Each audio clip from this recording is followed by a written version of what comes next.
Number গুণ, ওয়া আলা রাব্বিহিম ইয়াতাওয়াক্কালুন।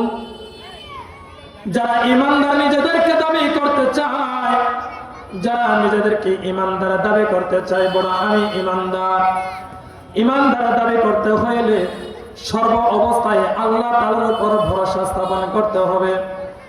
তাওয়াক্কালতু আলাল্লাহ, আল্লাহ তাআলার উপর ভরসা করতে হবে। আল্লাহ তাআলা জানায় দেয়, যে ব্যক্তি আমি আল্লাহ তাআলার উপর ভরসা করবে, আমায় ইয়াতাওয়াক্কাল আলাল্লাহ ফাহুয়া হাসবুহু, যেই ব্যক্তি আমি আল্লাহ তাআলার উপর ভরসা করবে, আমি আল্লাহ রাব্বুল আলামিন তার জন্য জিম্মাদার হয়ে যাব। যে ব্যক্তি আমি আল্লাহ তাআলার উপর ভরসা করে, আমি আল্লাহ তাআলা তার দায়িত্ব নিয়ে নিয়ে দায়ের জিম্মাদার হয়ে যায়। কেমন জিম্মাদার হয়ে যায়? দুইজন আল্লাহর বান্দা, নওজোয়ান যুবক, হঠাৎ করে একদিন চিন্তা করতেছে, আয় যুবক ভাই, মনোযোগ সহকারে কথাগুলো শুনবেন।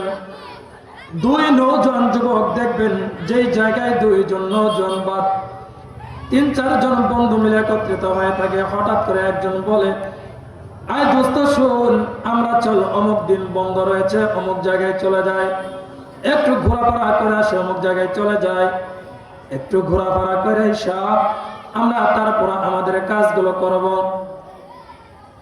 ঠিক তেমনই ভাবে দুইজন আল্লাহর বান্দা, নওজোয়ান যুবক সফরের উদ্দেশ্যে বের হয়ে গেলেন। একজন আর একজনকে বললেন, আয় দোস্ত, তুই একদিন রান্না করবি, আমি একদিন রান্না করব। আমি যেদিন রান্না করব তুই সেদিন বিশ্রাম করবি, আবার তুই যেদিন রান্না করবি আমি সেদিন বিশ্রাম করব। এমন করে পালাক্রমে চলতেছে। হঠাৎ করে একদিন দেখতেছে একজন দোস্ত তার কর্নারে বৈশা শুয়ে রয়েছে, আর একজন দোস্ত রান্নার জন্য ব্যস্ত রয়েছে। যে বান্দাটা বসা রয়েছে, হঠাৎ করে তাকায় দেখে তার দোস্তটার এমন অবস্থা হয়ে গেছে। তার দোস্তর দিকে তাকায় তাকায় দেখে আর নিজেকে বলতেছে, হাই হাই, এত বড় আফসোস, আমার দোস্তর এমন একটা ঘটনা আমি দেখলাম, যে ঘটনা আমার কাছে অত্যন্ত আশ্চর্যজনক। কারণটা হলো, আমার দোস্ত রান্না করে, দেখবেন মহিলারা যখন রান্না করে চুলার মধ্যে যখন আগুন না জ্বলে, ওই মুহূর্তে একটা লাকড়ি দিয়া, একটু খোসা দিয়া আগুনটা ধরায় দেয়। কিন্তু আল্লাহর বান্দাটা লাকড়ি দিয়া খোঁচায়া আর আগুন ধরায় দেয় না, নিজের হাত দিয়া আগুনটা ধরায় দিতেছে। এমন একটা পরিস্থিতি যখন আরেকজন বন্ধু যখন দেখলেন, বন্ধু দেখার পর আফসোস করে আর বলে, হায় হায় দোস্ত, তোর এমন কি আমল, যে আমলের কারণে এই যে আগুনের মধ্যে হাত দিয়ে নাড়া দিতেছিস, হাত দিয়ে নাড়া দেশ, কিন্তু তোর হাতে আগুন স্পর্শ করে না, কারণটা কি? দোস্ত এবার ডাক দেয়া কয়, দোস্ত শোন, এই যে আগুনের মধ্যে হাত দিতেছি, আমার হাতটা আগুনের মধ্যে স্পর্শ করে না, এটা আমার কোনো ক্রেডিট না, এটা আমার কোনো আমল না, এটা আমার কোনো ব্যক্তিত্ব না। এবার দোস্ত আর আশ্চর্য হয়ে গেছে, কি বলে দোস্ত রে, তোর হাত দেখলাম আগুনের মধ্যে দিলি, কিন্তু তোর হাতে আগুন স্পর্শ করে না রে, আবার বলিস তোর কোনো ক্রেডিট না, কার ক্রেডিট? তাহলে কি বলিস? এবার দোস্ত ডাক দেয়া কর, আই দোস্ত শোন, আমার এলাকার একজন যুবতী মেয়ের কারণে আল্লাহ তাআলা আমাকে এমন একটা যোগ্যতা দিয়েছে রে, আমি যদি আগুনের মধ্যে হাত দিই, আমার হাতকে আগুনে স্পর্শ করতে পারে না। এবার দোস্ত আর আশ্চর্য হয়ে গেছে। দোস্ত ডাক দেয়া কয়, দোস্ত বল, কোন মহিলার কারণে আল্লাহ তাআলা এত বড় তোকে যোগ্যতা দান করলেন? আগুনের মধ্যে হাত দেওয়ার কারণে আগুনের মধ্যে হাত পড়ে না, কারণটা কি? এবার দোস্ত ডাক দেয়া কয়, তাহলে শুন, আমার এলাকার একজন নওজোয়ান যুবতী, যেই মেয়েটা একটা তালিবুল ইলম ছিল, মাদ্রাসার ছাত্রী ছিল, কিন্তু তার প্রতি আমার এত আকৃষ্ট হয়ে গেছিলাম রে দোস্ত, এত আকৃষ্ট হয়ে গেছিলাম, যখন রাস্তা দিয়ে হাঁটে আমি দিকে তাকায় থাকে। হঠাৎ করে একদিন তার প্রতি এত আকৃষ্ট হয়ে যায়, তার ভালোবাসায় এত সিক্ত হয়ে যায়, তাকে না দেখা পর্যন্ত আমার মনকে আর স্থির রাখতে পারি না রে দোস্ত। শুন আয় দোস্ত, হঠাৎ করে একদিন আমি ওই মেয়েটাকে বললাম, আয় মেয়েটা শোন, আমি তোমার সাথে সম্পর্ক করতে চাই, আমি তোমার সাথে অবৈধ সম্পর্ক জড়াইতে চাই। এবার আল্লাহর বান্দাটা ডাক দিয়া কয়, আয় নওজোয়ান যুবক, আমি তোমার সাথে মিথ্যা কোনো ভালোবাসা বাসতে চাই না, আমি তোমার সাথে অনর্থক কোনো সম্পর্ক জড়াইতে চাই না, আমি তোমার সাথে অন্যায় কোনো কাজ করতে চাই না রে যুবক। তুমি যদি আমাকে পেতে চাও তাহলে তুমি আমার বাড়িতে তোমার গার্ডিয়ানের মাধ্যমে আমার বাড়িতে বিয়ের প্রস্তাব নিয়ে আসবো, আমার বাড়িতে আমার বাবার কাছে। এবার আল্লাহর বান্দাটা তার বাড়িতে যাওয়ার পর এবার বাবাকে ডাক দিয়ে কয়, বাবা অমুক এলাকার অমুকের মেয়ে আমার বড় পছন্দ হয়ে গেছে বাবা, আপনি একটু যান তার বিয়ের প্রস্তাবটা নিয়ে যান।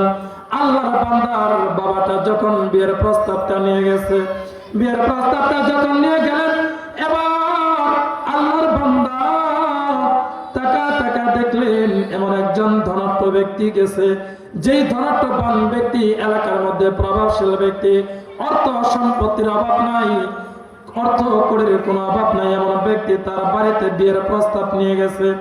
এবার যখন নওজোয়ান যুবকের বাবা যখন মেয়ের বাড়িতে গেছে, মেয়ের বাড়িতে যাওয়ার পর বিয়ের প্রস্তাবটা নিয়ে যাওয়ার পর তাকা তাকা দেখে এমন একজন বাড়িতে আসলাম, যে বাড়িতে বসার মতো কোনো চেয়ার নাই, গরিব ঘর। এমন গরিব ঘরের মধ্যে আসছে, যে গরিব ঘরকে দেখা বড় লোককে পছন্দ হয় নাই। বড় লোকের বাবা এবার ডাক দিয়া কয়, এই ঘরে আমার মেয়ে আমার ছেলেটাকে বিবাহ করাইতে চাই না, আমার ছেলেটাকে বিবাহ করাইতে চাইলে আমার সমতুল্য কারো ঘরের মেয়েকে বিবাহ করাবো। এমন কথাটা বইলা বাড়িতে যখন চলে গেছে, নওজোয়ান যুবক সন্তানকে ডাক দিয়ে কয়, আই সন্তান বিয়ের প্রস্তাব নিয়ে গেলি, এমন একজন বাড়িতে পাঠাইলি রে যুবক, কিন্তু তাকে দেখলাম একজন গরিবের ঘরেতে পাঠাইলি, সম্পর্ক করবি তো করবি, একটু ধনাঢ্যবান দেখে সম্পর্ক করতে পারলি না কেন? মেয়েটা পছন্দ হয়েছে কিন্তু ধনী মানুষের তো মেয়ে রয়েছে, তার বাড়িতে পছন্দ করলি না কেন? এমন একটা মেয়েকে পছন্দ করলে যে বাড়িতে বসার মতো কোনো চেয়ার নাই, বসার মতো কোনো জায়গা নাই, এমন একটা বাড়িতে তুই বিয়ের প্রস্তাব আমাকে নিয়ে পাঠাইলে, কারণটা কি? এবার নওজোয়ান যুবক ডাক দিয়ে কয়, বাবা আমার বড় পছন্দ হয়ে গেছে, আমি বিবাহ করলে ওই মেয়েটাকে বিবাহ করব, কিন্তু মেয়ে ছেলের বাবা কোনোভাবে এর প্রস্তাবে রাজি হয় না।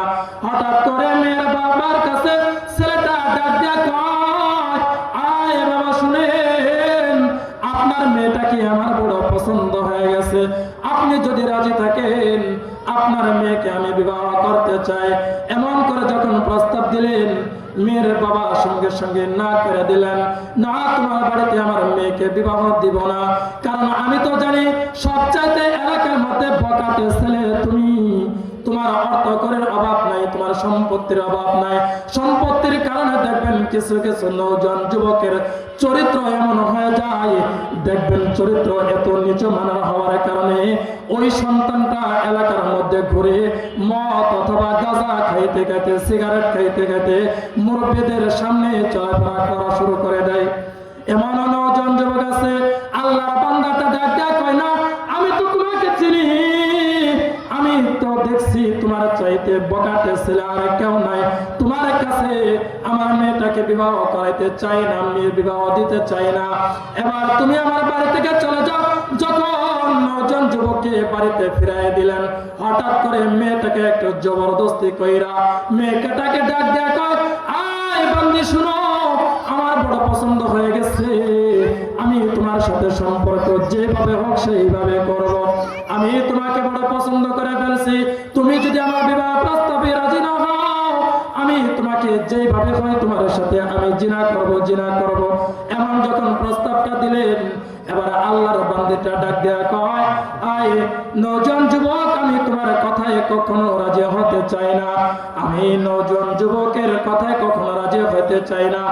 এবার যখন বাড়িতে চলে গেল, কিছুদিন পর মেয়ের বাবাটা অন্য জায়গায় বিবাহ করাই দিলেন, মেয়েটাকে অন্য জায়গায় বিবাহ দিয়ে দিলেন। হঠাৎ করে 1 বছর 2 বছর 3 বছর চলে গেছে, এদিক দিয়ে মেয়েটার 4 বছর 5 বছর চলে গেল। 3টা সন্তানের মা হওয়ার কারণে আল্লাহর বান্দিটা একটু 3টা সন্তানের মা হয়ে গেলেন।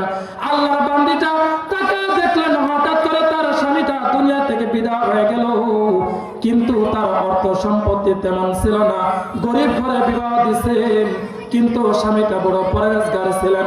এমন যখন স্বামীর কাছে যখন দুনিয়া থেকে বিদায় হয়ে গেল, হঠাৎ করে দুর্ভিক্ষের তার অভাব অনটনের মধ্যে চলে আসলো। চলে আসার পর আল্লাহর বান্দিটা তাকে দেখলো, আর তার ঘরের মধ্যে কোনো খাবার নাই। এবার চিন্তা করলো, আমি আবার খাবার কোথায় পাই? খাবারের জন্য রাস্তায় যখন বের হয়ে গেল, একজন বান্দা ডাইকা কয়, তোমরা যদি কারো কাছ থেকে অনুদান নিতে চাও, অমুক এলাকার অমুকের কাছে যাও, তোমাদের জন্য খাবারের ব্যবস্থা করে দিবে। যখন খাবারের কথা শুনলেন, আল্লাহর বান্দিটা এবার ওই বাড়িতে যাওয়ার পর দেখলেন, ওই যে নওজোয়ান যুবক, যে যুবকটাকে কুপ্রস্তাব দিয়েছিলেন, বিবাহের প্রস্তাব দিয়েছিলেন, ওই নওজোয়ান যুবক খাবার বিতরণ করতেছিলেন। এবার নওজোয়ান যুবকের কাছে যখন চলে গেলেন, যখন তার পালা কমে যখন চলে আসলেন কাছে আসার পর হাতে যখন তার খাবারটা পৌঁছায় দিবে, নওজোয়ান যুবক ডাক দিয়া কয়, তুমি তো ওই নারী, যে নারীকে বিবাহ করার জন্য আমি বড় পাগল ছিলাম, তুমি তো ওই নারী, আজকে তোমাকে আমি খাদ্য দিতে চাই না, তুমি যদি আমার কুপ্রস্তাবে রাজি হও, তাহলে আমি তোমাকে খাবার দিতে রাজি রয়েছে। এবার আল্লাহর বান্দিটা ডাক দেয়া কয়, না রে না নওজোয়ান যুবক, আমি তোমার সাথে অবৈধ কোনো সম্পর্ক জড়াইতে চাই না, তোমার সাথে আমি কোনো আকাম করতে চাই না, তুমি যদি আমাকে অর্থ সম্পত্তি যদি না দাও, আমি তোমার সাথে জিনা করতে পারবো না। এবার যখন যাইতেছিলেন, সন্তান ডাক দেয়া কয়, মা তুমি যদি আমাদেরকে খাবার না দাও, আমাদেরকে গলা টিপে হত্যা করে আমাদেরকে এখানে রেখে চলে যাও, তবুও খোদার কারণে যে কষ্ট হয়, এই কষ্টটা আমার আর কোনো সহ্য হয় না। এবার মাটা যখন চিন্তার মধ্যে পড়ে গেলেন, হায় তার কাছ থেকে যদি খাবার নিতে হয়, তার কুপ্রস্তাবে